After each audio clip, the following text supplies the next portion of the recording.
Hello, kind people. This is Dmitry, and this is going to be a video for the cryptic crossword enthusiasts.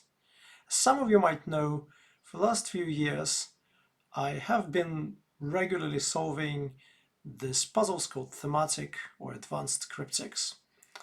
My two main suppliers of those are The Listener crossword, which used to be published in the magazine called The Listener, run by the BBC since 1930s until the magazine died in 1990, slow death. And the only thing that survived was the crossword, and it is now published in the Times on Saturdays. And this is considered to be the hardest cryptic crossword that is published in the UK newspapers. However, it is not the hardest source, it is not the source of the hardest crosswords as such, and that is probably the Magpie magazine. So the Magpie magazine, whose April edition came out recently, is an online magazine that every month publishes 6 crosswords, out of which one is in America and 5 are the word puzzles. And they, unlike the Listener, they have their grading system, so they tell you how difficult different puzzles are. And so every month they try to so the grading system is between A and so you have grades between A and E, A being the easiest one and E being the hardest one, and pretty much every month you have a D grade and sometimes 2 of those, but the E grade is something truly special, and you only get maybe 2 or 3 or not more than 4 in a calendar year. And in this April issue of the Magpie, there came out the first E-grader of 2024. And it was such a spectacular puzzle that I thought, as soon as I saw the grid and the preamble, I realized that it would probably be worth recording a video about it. And I even planned to, well, not exactly live solve it on the video because it's a several days effort, so no one's going to watch that, but I plan to maybe cut a little, make little videos of live solving the critical moments of the puzzle, and then, you know, combine them into one reasonably long video. But as soon as I started solving, I got so absorbed that I forgot about all that, and so I have now to record the video, now that I think I know the solution. This is a prize, well, it's not a prize puzzle, but all the Magpie puzzles, I mean, yeah, you have till April the 30th to submit the solution, so this video is not going to be released till May. Right, so maybe the only other aside that I wanted to mention is that so the April edition came out on the 29th of March. The Magpie usually releases their monthly issues on the one of the last days of the previous month. And that came a few days after Jasmine Paris' stunning finish on Barclay Marathons. And I think in the world of cryptic crosswords, this Magpie E-graders is kind of as close as you can get to, you know, Barclay Marathons for the world of ultra running, in a sense that they are very much on the borderline of, on the border of, you know, human solvability. So I'm going to talk about a puzzle which looks like this. It is called Navigation for a Walk and Back Again, and it's by a setter called Stymphalides, and I think it is very likely not only based on the setter's pseudonym, but also because of just based on the quality of the puzzle. It is extremely unlikely that this is a debut puzzle, because Stymphalides is not a name that one can find in the Magpie or the Listener archives. And I think it's much more likely that this is a collaboration between some probably very well-known setters. and I'm very keen to know who they are. It is only April, but I think it would take something truly special for this puzzle not to receive the Magpie Puzzle of the Year come January 2025. We'll have to wait and see, but I think I mean, there's no way this is not making top 5. I think um, I'm absolutely certain it's making top 2, and I would be extremely surprised if it's not winning the whole thing. Let's read the preamble and try to understand, why this is an E grade or what's so hard about it. And hopefully, already by reading the preamble, you might have this expectation that there's going to be something very beautiful at the end. At least this is what the expectation that I got upon reading it. Okay, so navigation for a walk and back again. The symmetrical grid, from which bars initially must be omitted, hides a rough map for a walk running partly beside the landmark. Clues are presented in the normal order, so we're going to talk about what that actually means in a moment. The map has other features in 9 cells where entries with normal clues clash, including people carrier parking partway along the route for a shorter walk, which solvers must show in any way they choose. Wordplay in all remaining clues leads to the answer entered normally, along with a consecutive string of between 1 and 4 letters.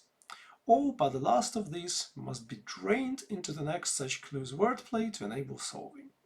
In clue order, these strings give a set of directions and a description. In the initially filled grid, solvers must erase all cell contents except the main landmark, 10 letters, and all the additional features, but with the pub, originally wrongly located, correctly positioned next to another of them.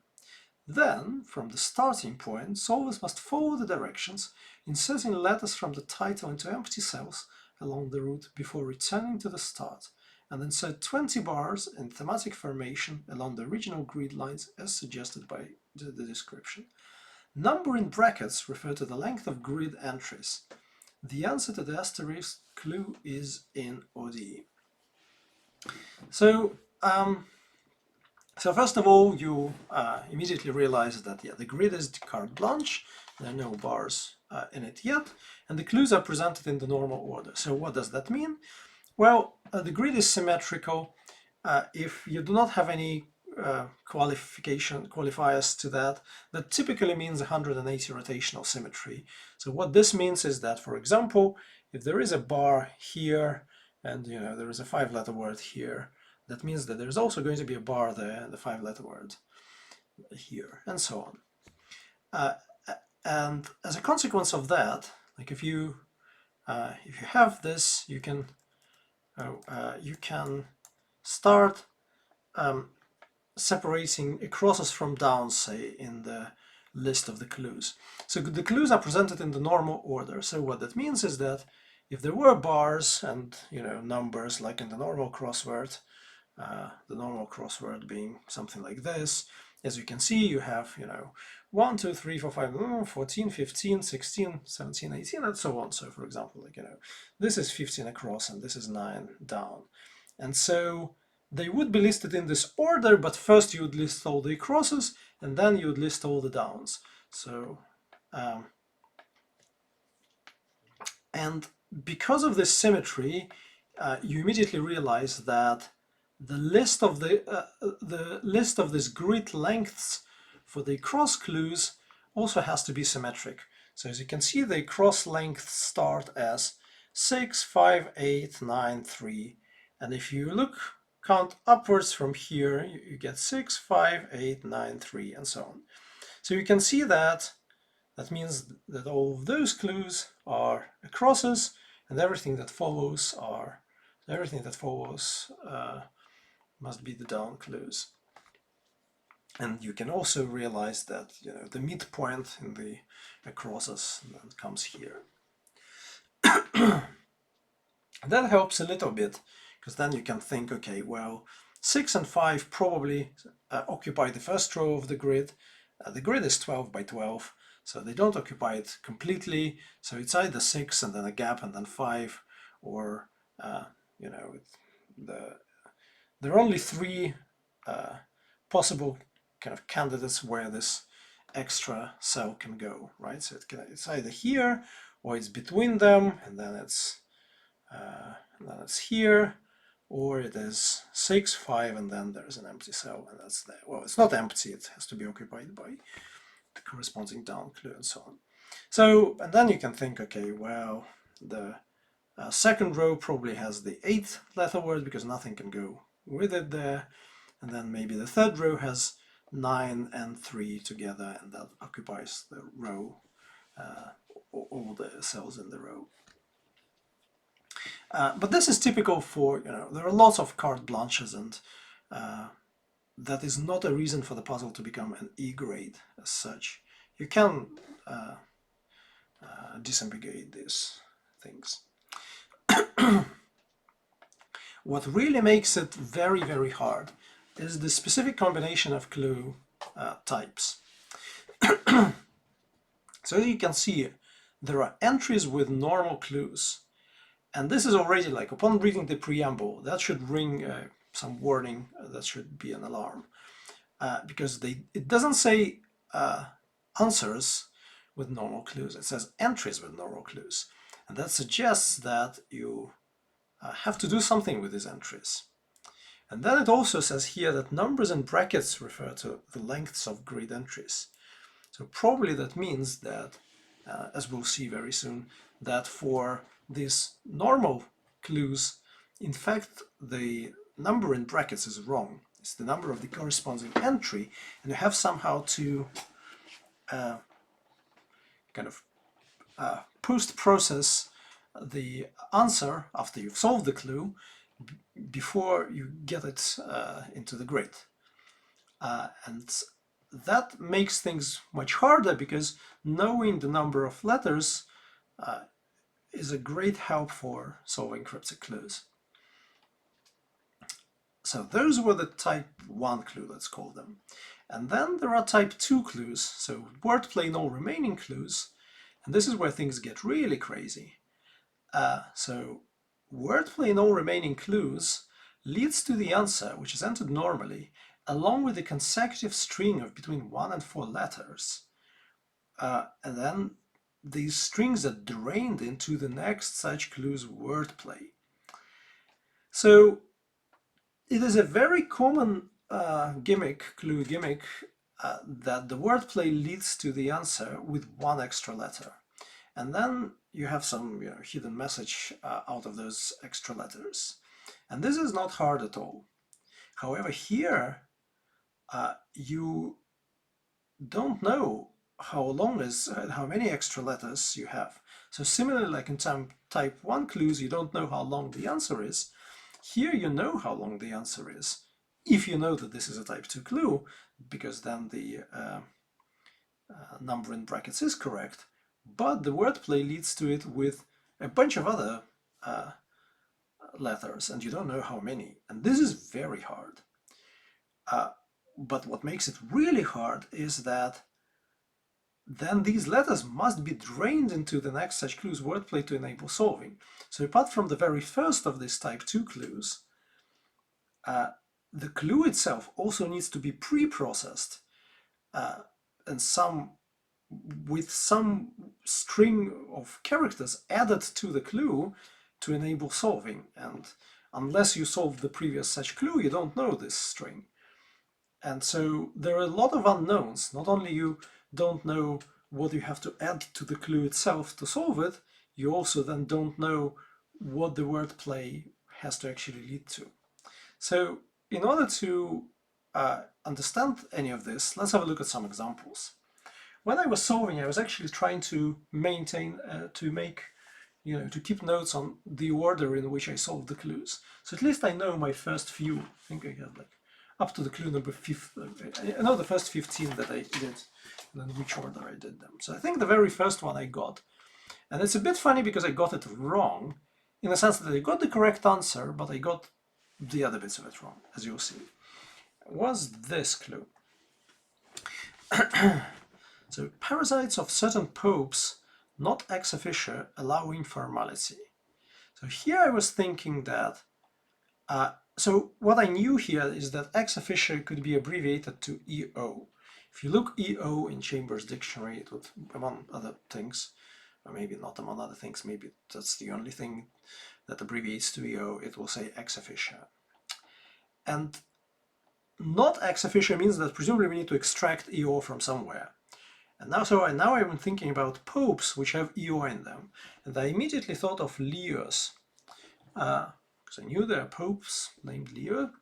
And so I thought, okay, well, you get rid of EO and then you end up with L and S. That's not enough letters. And then I thought this allowing, if we try to make it into some word which is part of the wordplay indicator for something, it is very natural to try to add SW to it and make it swallowing. And then it becomes certain popes, not ex officio, swallowing formality. And I knew that formality could be ice in cryptic clues. You know, if you are like icy is formal, reserved, so ice reserve is formality.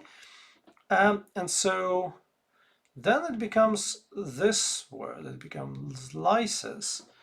And those are parasites, but only lice is already plural, like mice, right? So S then becomes an extra letter, but that's okay, we need an extra letter to be in the wordplay. And so this clue then becomes a clue which takes in as W, as drained from the previous one, and spits out S. And I actually got this wrong because, as I discovered much, much later towards the end game, in that, maybe not towards the end game, towards when I tried to understand how this one works. But anyway, so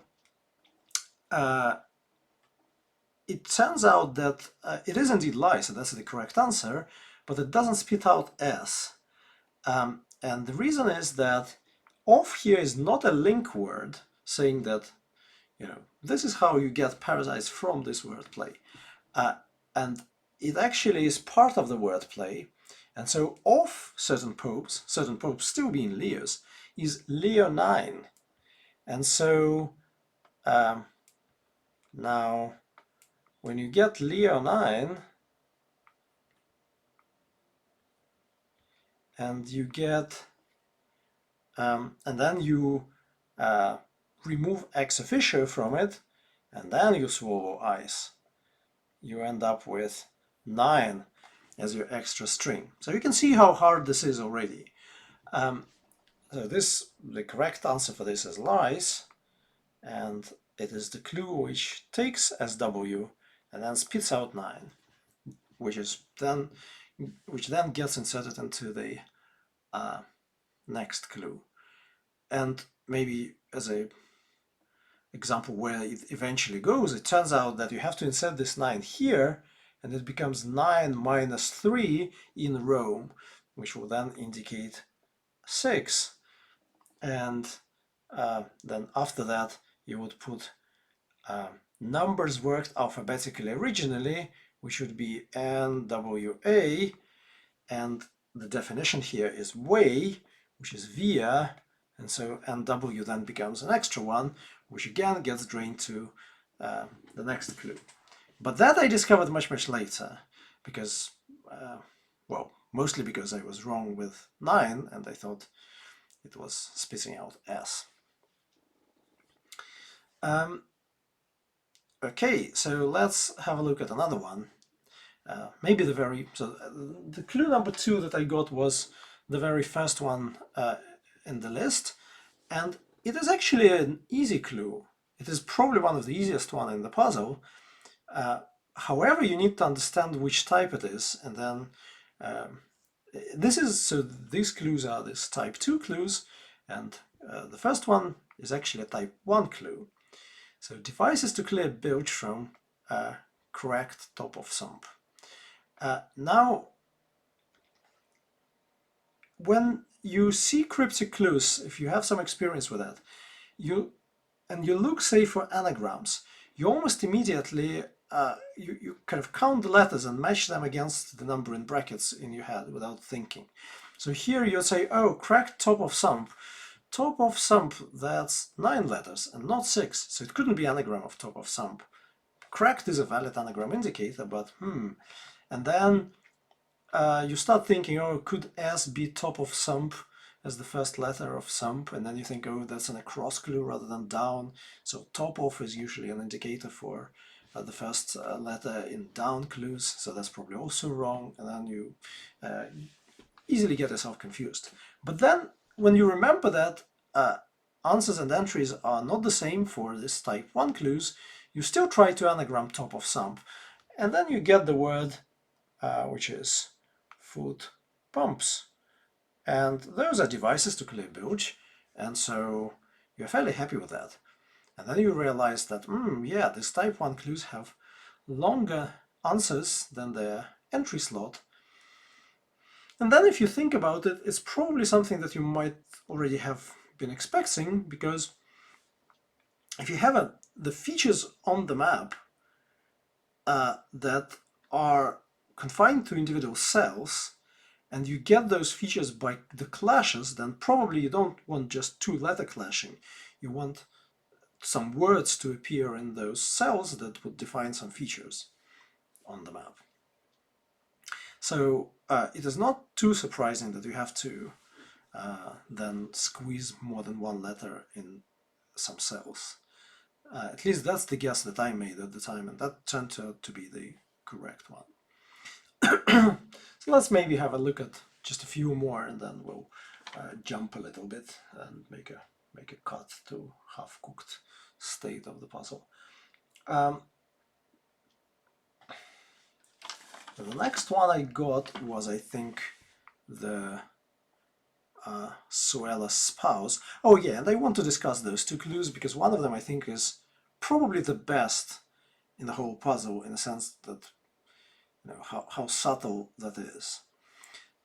So then I looked at this clue.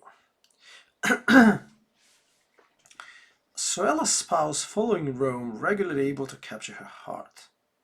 And I thought, well, if it is a type 2 clue, and I don't know why I thought it could be a type 2 clue, probably because I thought there were more of them.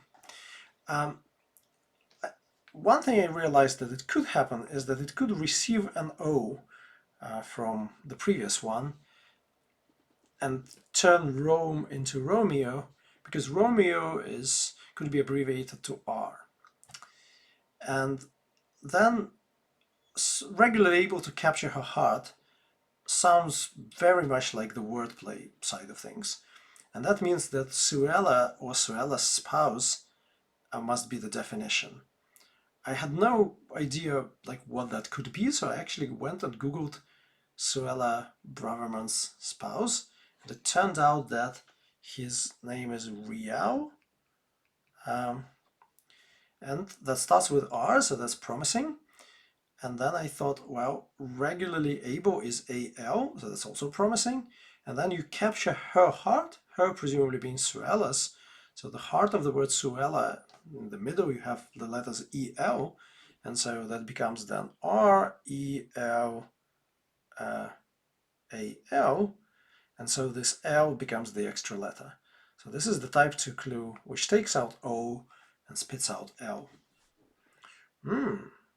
Okay. And of course we still have no clue where to put these things in the grid, but you need to, so there's a lot of code solving involved for this carte blanches, unless you are very lucky and you can make some very inspired guess of where to put the clues. So for example, this foot pumps, I would very much like to start it in the beginning, but then obviously, even if it does start at the beginning and so occupies these 6 cells, I don't really know how to squeeze this 9-letter word in those 6 cells. So that has to wait a little bit. And then, after that, I realized that the previous clue has to spit out O. So I thought, like, this clue, if it is a type 2 clue, it has to receive a letter, or maybe 2, 3, or 4. And I thought, and then it has to get something that also spits out O in the wordplay. And I thought, what about we get beaten instead of eaten? Because eaten normally indicates that something is, going into something, and the clue is too short for this type of wordplay. So, but if it's beaten, then it could be an anagram of a root, and it is 4 letters plus this extra O. So if it's an anagram of a rot plus O, and then you anagram a rot, it turns out that there is a word taro, and taro is, I think it is taro, yeah, it is taro, and taro is an edible root. And then I thought that is broken, right? Because once you insert B, if you think of this as an and-lit clue so that the whole thing is also a definition, then the clue now becomes a root that's beaten, and that is not a definition for taro. And then I realized that actually it works, and it works precisely like that. But so if you read the preamble carefully, it says that the strings must be drained into the next such clue's wordplay to enable solving. So the definition is left untouched. So if the whole clue, so if the clue is the normal one, and the normal one, the typical cryptic clue has a definition part and the wordplay, then there is the definition stays the same. Then this string is drained somewhere in the word, is inserted in the wordplay, and yeah, then that becomes a clue. However, if you have an and-lit clue, so for that clue, the definition is a root that's eaten, and the wordplay is also a root that's eaten, but it needs to be modified by inserting a letter from the previous clue. So you kind of make two copies of it, and one stays a root that's eaten and becomes a definition for taro, and the other one then becomes a root that's beaten, and that becomes a wordplay for taro plus the extra O.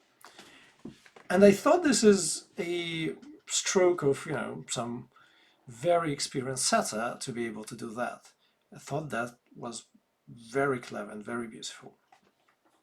So this is how you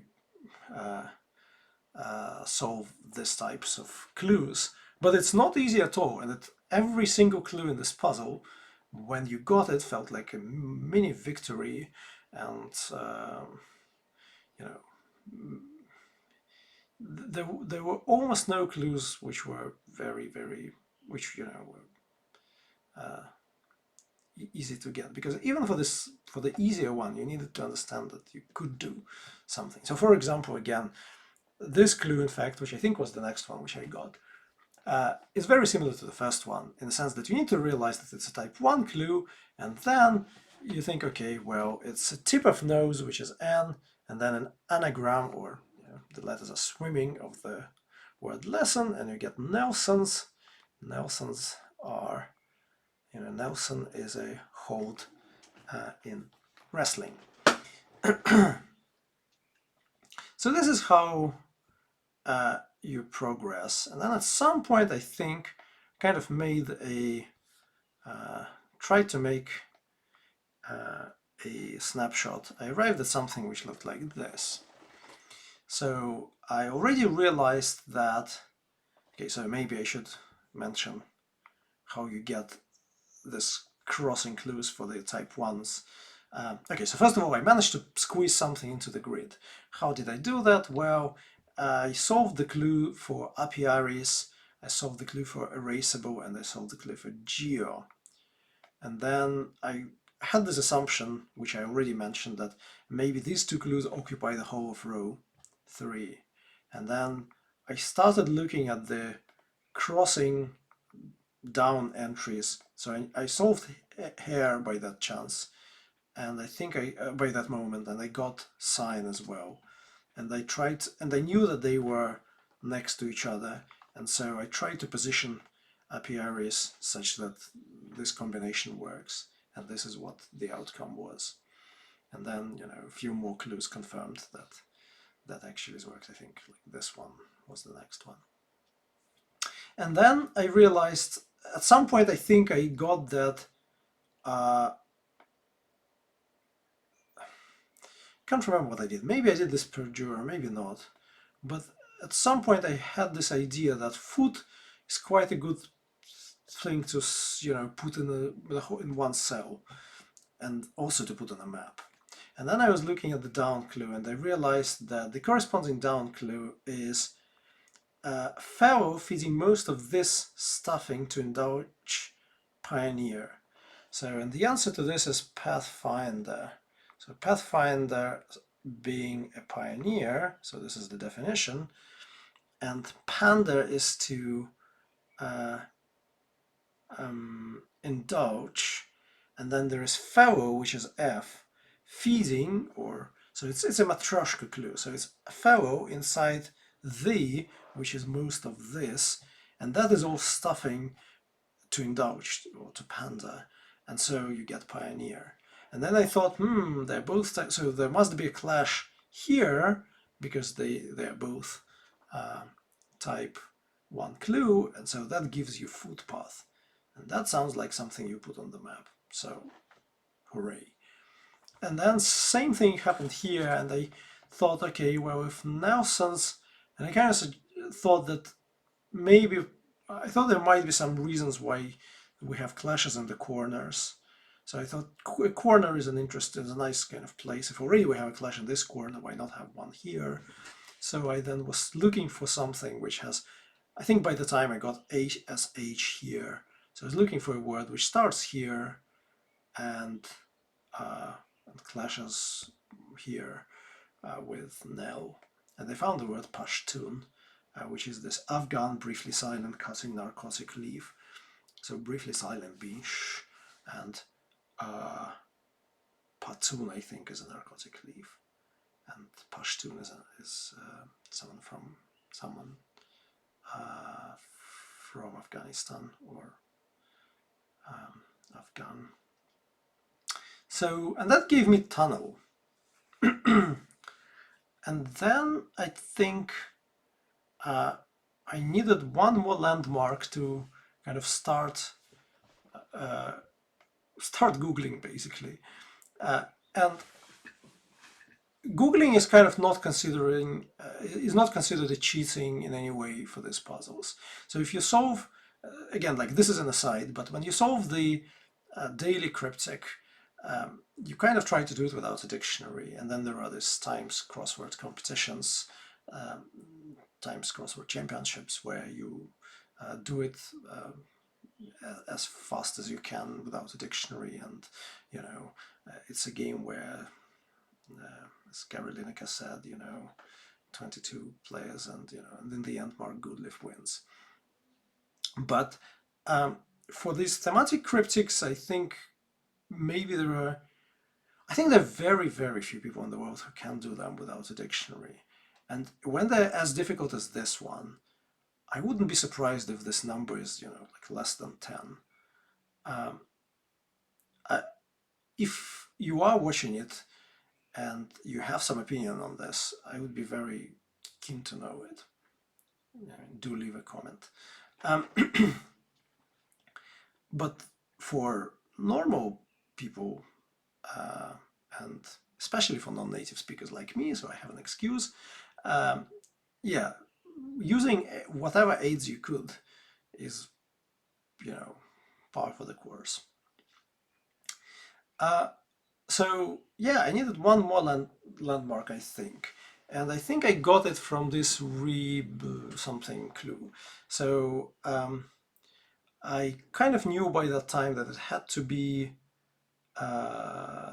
this clue. Awful reactionary boar secures market under new name. And I was trying to make rebrand work because that's market under new name. And then it turned out that it's not rebrand, but by rebadge instead. So how does that work? Awful reactionary boar secures. Can't remember why eager is a bore. By bad is awful, presumably. Okay, let me actually quickly check in the dictionary. Maybe I got it wrong. although I doubt it. Yeah, okay. Eager is same as eager, and that is a bore or sudden rise of the tide in the river. Okay, forgot about that. Okay, so the answer to this is rebadge, and so I kind of was expecting a clash here because I knew by the time that this clue is colubrids, I think. So this is this clue. Angry birds could cut harmless snakes. And again, it's an easy clue if you know that it's a type 1 clue. So you try to, angry is an anagram indicator, so then you anagram birds coo without D because you cut the word could, and then you get colubrids, which are harmless snakes. So I knew that there is an U here, so colu had to go there, and so I was expecting a clash here.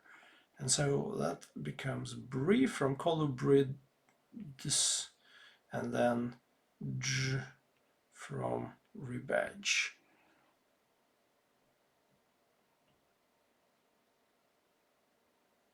Yeah, okay, so there isn't. Did I got it right? Oh, okay, so sorry. Yeah, this E is not part of this. This is part of spinos, which is this word. Sorry, I sold it on paper, and so I was trying to then recreate the stages at which I was at different positions. And then also, I think, fairly soon after that, I got another clash here. And the clash here is the clash between this clue, which is stop operation after potentially crack revolutionary captures American military prison. So I thought that potentially crack could be drug. So when it captures American, if you revolutionary drug could be GERD. When it captures American, A is an abbreviation for American, that becomes guard. And then stop operation comes after it. And it's not a stop operation, so you have to split those words. To stop is ho, like ho, stop, and operation is use. And so it becomes guard house. And again, I thought, oh, we already have this A and D, so house has to go here. And then the corresponding clue there was this one. And it's actually just an anagram of are finally we, and it's a halfway line. Which again becomes easier once you know that it's a type 1 clue and you try anagramming this. And so this becomes then halfway house. And this becomes line. And at this stage I thought, well, we have, you know, we have a footpath, we have a tunnel, we have a halfway house, and we have a bridge. And I tried Googling it, and I came up with an area called, and this is a bit of a problem here and a bit embarrassing that I didn't really check how to pronounce this. It's a very old name of unknown origin, as Wikipedia puts it, and quotes someone when saying this. But there is a village not far from Birmingham called Tardebig or Tardebidge or whatever, and there is a flight of locks there. So basically, what happened once I googled this was that I was looking at the map, and if you put it on the map, things starts to brighten up. So there is a canal here, which is a Worcester and Birmingham canal, and there are lots of locks here. And oh, also the other thing that at this stage in the puzzle, some letters from the so this extra strings started spelling something which looked like lock symbol. So I wasn't entirely unprepared to find some locks on the map. So that was yet another confirmation. So, and if you, apparently this bridge here, halfway through the flight of the locks, as you can see, there are loads of locks here. It's apparently the longest lock flight in the country, and this is called a halfway house bridge. The other thing you notice is that if you go further north along the canal, you get to the tunnel.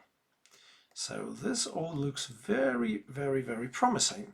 And then you start thinking, what are the other features that could make it on the map, given that the tunnel is the upper right corner of it. And then, as you'll see in a second, one thing you see as a very big feature is this reservoir. The other thing that you can see is that here you have Stoke, a lot of names with Stoke in them. There's Stoke Wharf, Stoke Pound Farm, Stoke Pound Bridge, and then other things there are Stoke Locks. As you'll see, like Stoke Locks is what ends up on the map. Yes, I think we now know our area, and we can see like there is some long distance footpath which goes like this and crosses to this church. Oh, there's a church. Could the church make it there? And also, oh, that is a pub, and that pub probably should make it. Let's have a look at this pub. What's the name of that pub? The name of this pub is the Queen's Head. And then you go back to the puzzle and you realize that if you look at this clue here, Deep Hash's muddled dot, it actually is sheep's head. And then you think, could it be the wrongly positioned pub? And so if head goes here, could we get queen from the corresponding down clue? And it turns out that we can indeed. So the mystery writer is an Ellery queen.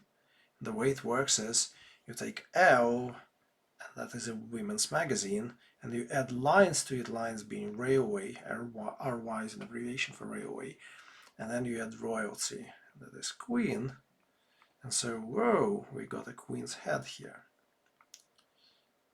After that, oh, and then also, importantly, there is a main landmark, right, that occupies 10 cells, and you start kind of looking somewhere here, because that's 10 cells, and you realize that, oh, that spells star de bigge.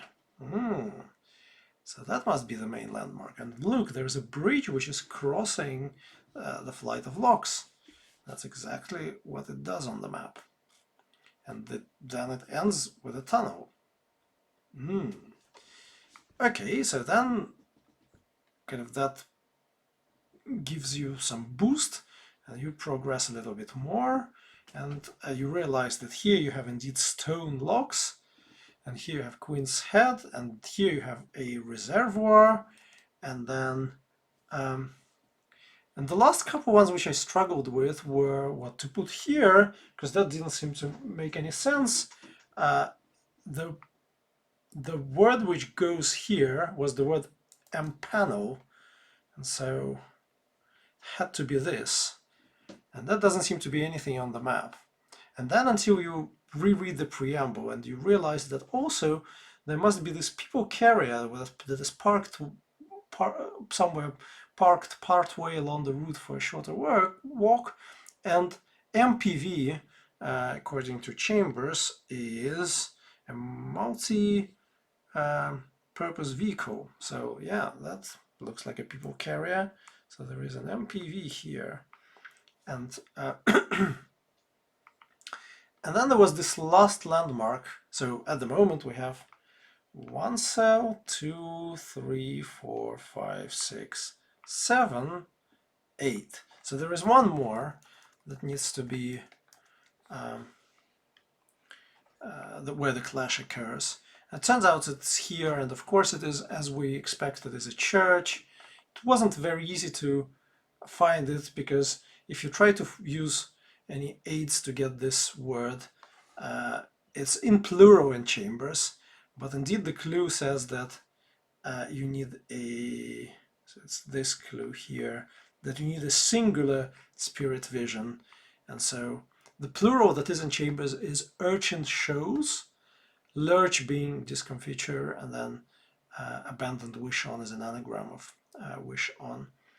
And so so what we need here is urge, and here we have show, and obviously then here you have ch, and this becomes the word lynches, which are unplowed, the dialect word for unplowed strips of land. So left, so it's this clue here, left being L, riverside, meadows, and island are inches. Yeah, so these are the landmarks, and then you need to erase everything, and then oh, and then what we didn't really look at, and this is what you, is how these extra strings work, and I have not really copied it over from my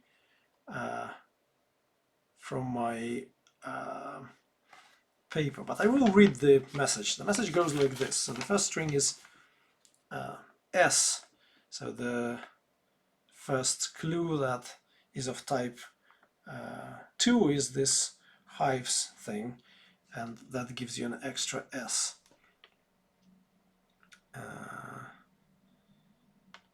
And then, so it's S1 and S1, E9, SE1, SW9, NW1, N9. And then it becomes OSLOCASYMBOLS. So OS lock symbols. So this is the description part, and the first bit is clearly the direction part. So if you then clear everything from the map, apart from these letters with clashes, and you try to take the letters from the title in the order in which they appear, and you put them in the, just follow the direction starting from the beginning of the footpath. So you go S, you go here, and then that's S1, and then you go E9, so you go 1, 2, 3, 4, 5, 6, 7, 8, 9, 9 letters that way, and so on. You end up with something which looks like this. So you start inserting this words, navigation, then you go southeast 1, then southwest 9, and you can see that you have to go 1, 2, 3, 4, 5, 6, 7, 8, 9 cells, but because you want to insert the letters only in the empty cells, as the preamble tells you, the cells with features actually also act as word breaks. So you have the whole word navigation, then you have 4, then there's a word break, then there's air, then there's a word break, then there is walk, and then there is and back again. And as you can see, this and then just doubles up. It becomes the letter of the first N and the last N. And I think this is just stunningly beautiful. The only thing that is left is to insert 20 bars in thematic formation along the original grid lines. And in order to understand what we need to do there, well, I have done it here already. We can go back to the map, and we can see that if you zoom out, so this is the OS Explorer maps, which is the 1 to 25,000 scale, and if you go on the 1 to 50,000 one, which is called Land Ranger, then these things here, these little arrows, are the lock symbols, and so this is the lock flight. So you can see you have to climb a considerable amount of locks if you go in the Birmingham direction. And so these angles is what we need to is what we need to put in the grid. And now, so we need to actually put the locks and the flight of locks, and this then completes, I think, the puzzle. So this is the submission grid as I think it should be. So you can obviously draw other symbols for your features, because they say that solvers must show in any way they choose. So this is what I chose. And there are so many beautiful subtleties about it. So this word breaks in the solution. The thing that probably strikes me most, which I only realized maybe a couple of days after solving, is that this clue gimmick with the wordplay, with getting an extra letter from the previous clue, and then uh, you know, the wordplay resulting in an answer plus some extra letters, which then you get passed to the next one. This very much mimics you know, how the locks work, and so this is not just some random gimmick, but an extremely appropriate one. And yeah, I think, well, okay, I do like maps, but I think even if you're not as much of a map geek as I am, I think you would agree this is an absolutely beautiful puzzle. So I'm very keen to know who Stimfilidis is or are, and I guess we'll have to wait till January to see whether this does get Puzzle of the Year. But I would certainly vote for it. Like, you know, remind me in December if I decide to vote for something else. Thank you so much for watching. Whoa, 50 minutes. That was a long video, but it was a much shorter video than the actual length of the solving process. So thank you for watching, and maybe I'll record another one when another great puzzle appears. Thank you. Bye.